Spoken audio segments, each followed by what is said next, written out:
Hii ni habari za Umoja wa Mataifa kutoka New York City. Tuliokuandalia hii leo kutoka Umoja wa Mataifa. Kuelekea siku ya wanawake duniani kesho Ijumaa huko Kivu Kaskazini nchini Jamhuri ya Kidemokrasia ya Kongo DRC, mwanamke mnufaika wa mradi wa ujenzi wa soko uliofanikishwa na Umoja wa Mataifa asimulia soko lilivyobadili maisha yake. Mimi mbele ya kukiaishi hapa msoko nilikuwa naishi Mambelenga. Na mimi nalimaga mashamba yangu, mimi nakunjisha mandizi yangu, mimi napata franc. Na leo basi katika Jifunze Kiswahili tutakuwa Limuru nchini Kenya kwenye chuo kikuu cha Zetek kuchambuliwa methali. Ambatana nami hadi mwisho. Ni Alhamisi ya tarehe 7 ya mwezi Machi mwaka 2024 na mimi ni Asumta Masoi na kukaribisha kupata tuliokuandalia hii leo, ambapo tutaangazia jinsi Umoja wa Mataifa huko Jamhuri ya Kidemokrasia ya Kongo ulivyoondolea wanawake wafanyabiashara adha ya mvua na jua. Lakini kwanza nampisha Lea Mushi na muktasari wa habari. Asante Asumta. Leo muktasari wa habari unaanzia huko Jamhuri ya Kidemokrasia ya Kongo, ambapo mkurugenzi mtendaji wa shirika la Umoja wa Mataifa la mpango wa chakula duniani yuko ziarani na ametembelea vikundi vya wanawake wanaohaha na shughuli mbalimbali kujiingizia kipato, ikiwa ni kuelekea maadhimisho ya siku ya wanawake duniani hapo kesho Machi 8. Bi Cindy McCain ametoa wito kwa jumuiya za kimataifa kuwasaidia rasilimali wananchi wa mashariki mwa DRC ambao wanakabiliwa na janga la njaa na wanawake wanaishia kubeba mzigo usio na uwiano wa dharura hiyo ya kibinadamu. Tukitoka DRC tuelekea Somalia, ambako nako ziara ya naibu mkuu wa ofisi ya Umoja wa Mataifa ya kuratibu misaada ya kibinadamu na masuala ya dharura OCHA, Bi Joyce Msuya, na naibu mkurugenzi wa shirika la Umoja wa Mataifa la chakula na kilimo FAO Beth Bechdol imewaonyesha namna takriban watu milioni 7 walivyo na uhitaji wa msaada wa haraka wa kuokoa maisha kutokana na kuathiriwa na janga la njaa, vita na mabadiliko ya tabia nchi. Viongozi hao hapo kesho watajumuika na wanawake wa Somalia kuadhimisha siku ya wanawake duniani, na ametoa wito kwa jumuiya za kimataifa kuwasaidia wanawake hao ambao wamestahimili msururu wa migogoro ambayo haikutokana na wao. Na tuhitimishie huko ukanda wa Gaza, ambapo zikiwa zimesalia siku kadhaa kabla ya kuanza kwa mfungo wa mwezi mtukufu wa Ramadhani na kukiwa hakuna makubaliano ya kusitishwa mapigano, wasaidizi wa kibinadamu wa Umoja wa Mataifa wameeleza wasiwasi wao mkubwa hii leo kwamba idadi ya watoto wanaokufa kwa njaa inazidi kuongezeka. Ripoti zinaonyesha kuwa mtoto mmoja kati ya 6 mwenye umri wa chini ya miaka 2 anakabiliwa na utapiamlo mkali, na duru za habari zikiripoti mpaka sasa takriban watoto 20 wamekufa njaa, akiwemo mtoto mwenye umri wa siku 14. Mwisho wa muktasari wa habari. Asante sana aliamsha kutuletea muktasari wa habari. Hapo baadaye ni kujifunza Kiswahili. Leo ni uchambuzi wa methali, afungaye kibwebwe si bure ana mchezo. Salia papo hapo tafadhali. Toka New York, sauti ya from the United Nations.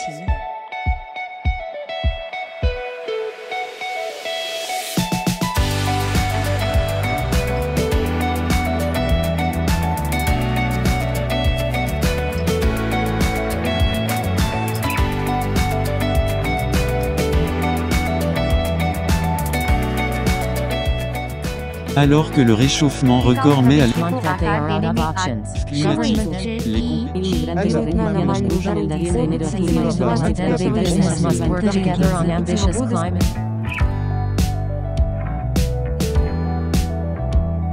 من بين الدول التي شاركت في المنتدى السياسي Ni habari za Umoja wa Mataifa kutoka hapa Marekani kupitia channel yetu ya YouTube Habari za UN na pia televisheni wa shirika. Unaweza kutembelea wavuti wetu news.un.org/sw kwa taarifa na makala. Mimi ni Asumta Masoi, tunasonga mbele na sasa ni wasaa wa mada kwa kina. Bila shaka unafahamu kuwa kesho tarehe 8 Machi ni siku ya wanawake duniani, ujumbe ukiwa wekeza kwa wanawake, songesha maendeleo.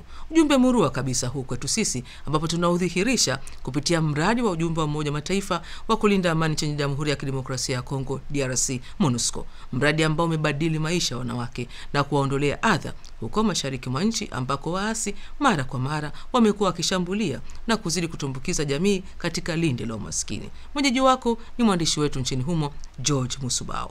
Hii mradi ya kujenga hii soko ilitokana na mafikiri ya wamama wa community. Benge Mukengere, mkazi wa jimbo la Kivu Kaskazini nchini Jamhuri ya Kidemokrasia ya Kongo DRC, akizungumzia moja wa miradi yenye lengo la kuwainua wanawake. Ujumbe wa Umoja wa Mataifa wa kulinda amani nchini DRC MONUSCO umetekeleza na kufadhili mradi huo wa ujenzi wa soko na mingine mingi kwenye eneo hilo la mashariki mwa nchi. Benge ni mratibu wa chama cha wanawake cha lishe kwa jamii AFNAC, miongoni mwa mashirika yaliyonufaika na ufadhili wa MONUSCO wa ujenzi wa soko katika mji wa Beni. Anazungumzia juu ya umuhimu wa soko hili. Wakati tulikuwa naenda nafanya maankete na masensibilisation mu communauté juu ya mwanamke kujitegemea, tukakuya kuta ba mama hapa mu makampanya hapa Kalinda ba mingi banaushaka hima vitu hidogo chini, mvuli ikinyesha vitu yabo inalobania chini, jua ikiwaka na vya kuharibika vinaharibika. Njoo tukaulizana sasa hapa mnaushaka chini chakula na jua inabapiga na mvuli inaharibisha bingine vinaharibika tu vinaoza. Ni juu ya nini? Bakasema tulishakosa kutujengea soko. Tuliendaka beba projet ku MONUSCO ku section DDRR. Njoo bakatupatia financement. Na ile financement ikatusaidia kujenga hii soko juu ilikuwa besoin de santé na communauté. Kwa upande wake, Masika Kitoko, mkimbizi pia mmoja wa wauzaji, akanielezea maisha yake kabla ya ujenzi wa soko hili. Mimi nilikuwa naishi mbele ya kukiaishi hapa msoko, nilikuwa naishi Mambelenga. Na mimi nalimaga mashamba yangu, mimi nakunjisha mandizi yangu, mimi napata franc. Sasa leo nishakiaishi hapa msoko. Akatoa wito wake kwa Umoja wa Mataifa. Hii soko kuna tusaidia ba MONUSCO balikiaka banatujengea soko na ba mama FNAC bakakia bakatujengea soko. Soko tu kunevolie mwayo na ba mama wengine biko ndani. Kwa hii siku kuu ya wamama, mimi napenda MONUSCO tusaidie tuko malgré tuko mvue kuna nyesha hatuloane, lakini tunakosa pesa. MONUSCO tusaidie sana, itutumia hata franga juu tuweze kutumika. Msemaji wa ofisi ya MONUSCO Beni akielezea miradi mbalimbali ambazo MONUSCO imetekeleza ili kuunda uchumi mzuri kwa wanawake nchini DRC. L'appui de la MONUSCO est multiforme. Msaada wa MONUSCO ni wa aina nyingi. Unaanzia kwenye kujenga uwezo hadi kufadhili miradi midogo kwa ajili ya shughuli za kujiongezea kipato, ikiwemo ujenzi wa miundombinu ya masoko. Tunaweza kuizungumzia Lubero. Nyie waandishi wa habari mmefika Lubero na mmewaona na kuwahoji wanawake wanufaika. Par exemple, vous avez été, vous journalistes à Lubero, vous avez vu, vous avez interviewé des femmes. Wamewaeleza hali waliokuwa wakifanyia kazi kabla ya ujenzi wa soko hili la MONUSCO na nini kimebadilika katika maisha yao. Kuna soko lingine pia hapa Beni katika wilaya ya Makampanye. Ici à Beni, je crois c'est au quartier Makampanye. Bwana Okala kaelezea zaidi kuhusu ufadhili akisema, nous finançons aussi des petits projets. Tunafadhili pia miradi midogo ambako tunaajiri hasa wanawake wafanyakazi na watu walio katika mazingira ya hatari. Nachukua mfano ujenzi wa daraja linaloitwa Dikame katika wilaya ya Masiani huko Beni. Hapo tulitumia wanawake wengi zaidi. Tunataka kweli watu waelewe umuhimu wa wanawake katika jamii, katika kurudisha amani katika eneo la Beni.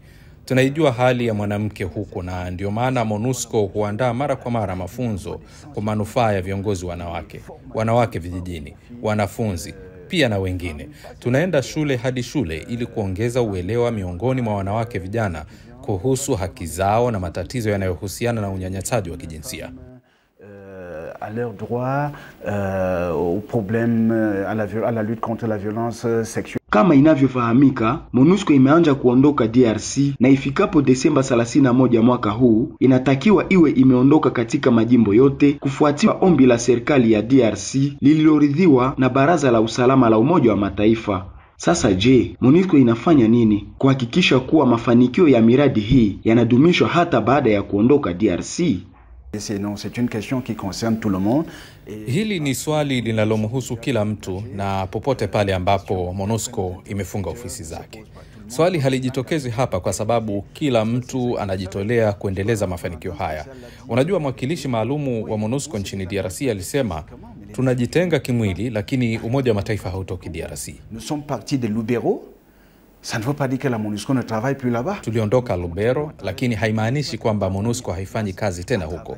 Tunaendelea na taratibu tulizoziweka ili kufanya kazi na washirika wetu, hasa wanawake, vyama vilivyopo, kamati za ulinzi na maendeleo ya mitaa.